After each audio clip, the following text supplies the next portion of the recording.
Catechesis of Pope Francis, the passion for evangelization, the apostolic zeal of the believer. 19. To pray and to serve with joy. KATERI Tetakwitha, first native saint of North America. Now, continuing our catechesis on the theme of apostolic zeal and passion for proclaiming the gospel, we look today at Saint KATERI Tetakwitha, the first native North American woman to be canonized. Born around the year 1656 in a village in upstate New York, she was the daughter of an unbaptized Mohawk chief and an Algonquin Christian mother, who taught KATERI to pray and sing hymns to God. Many of us were also first introduced to the Lord in family settings, especially by our mothers and grandmothers. This is how evangelization begins, and indeed, we must not forget that the faith is always transmitted in this dialect by mothers, by grandmothers. Faith should be transmitted in dialect, and we received it in dialect from mothers and grandmothers. Evangelism often begins this way, with simple small gestures, such as parents helping their children learn to talk to God in prayer and telling them about His great and merciful love, and the foundation of faith for KATERI, and often for us as well, was laid in this way.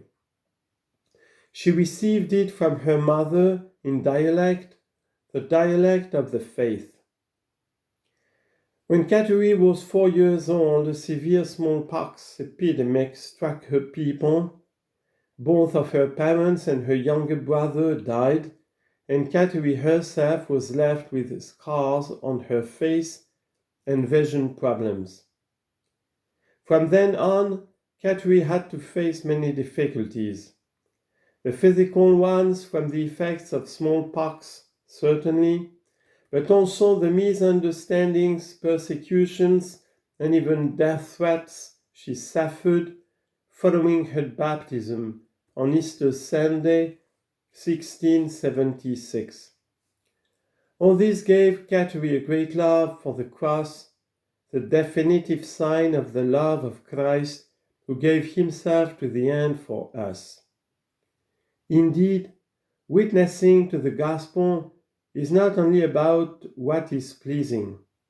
We must also know how to bear our daily crosses with patience, trust, and hope.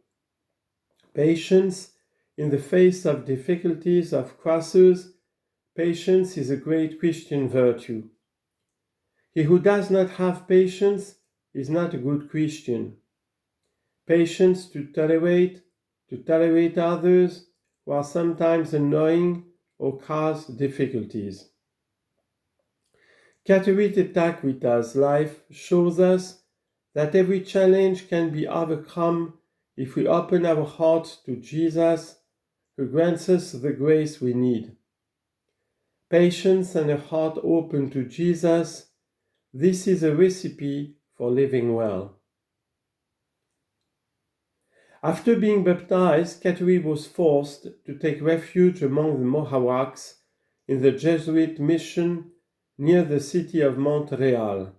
There, she attended Mass every morning, devoted time to adoration before the Blessed Sacrament, prayed the Rosary, and lived a life of penance.